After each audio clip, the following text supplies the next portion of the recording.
2017.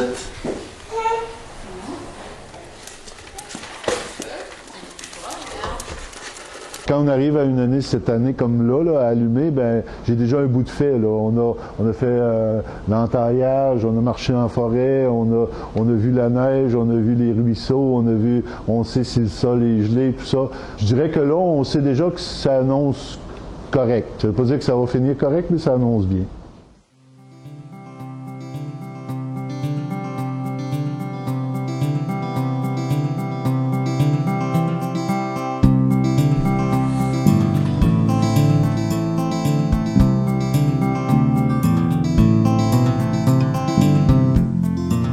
L'érablière Marc-Arthur-Deschênes, c'est une érablière qui, évidemment, qui a toujours été très familiale, mais qui a toujours été aménagée dans le respect des érables.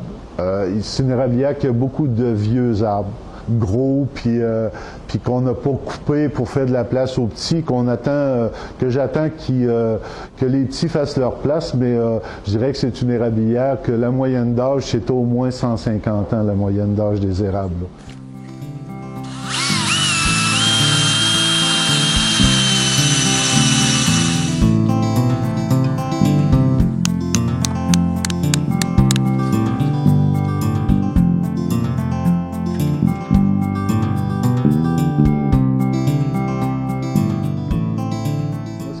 C'est plus justement le côté nature de la chose, travailler à l'extérieur.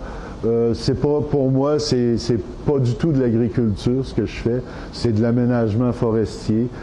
J'aime travailler en forêt, j'aime les arbres.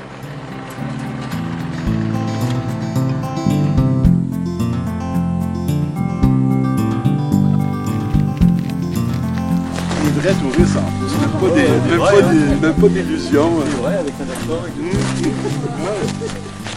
tout. Les Français aujourd'hui, il en vient beaucoup les vacances du mois d'août.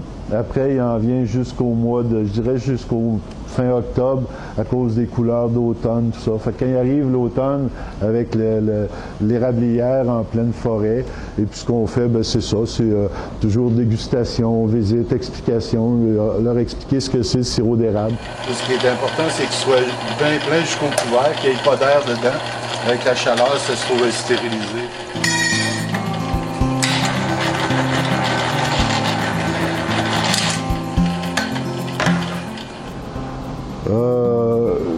Marc-Arthur, il y a une mémoire de chaque saison.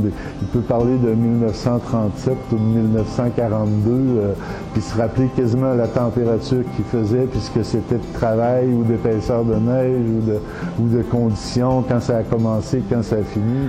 Puis ce printemps 47-là, c'est le printemps qu'on a ramassé le plus longtemps dans le mois de juillet.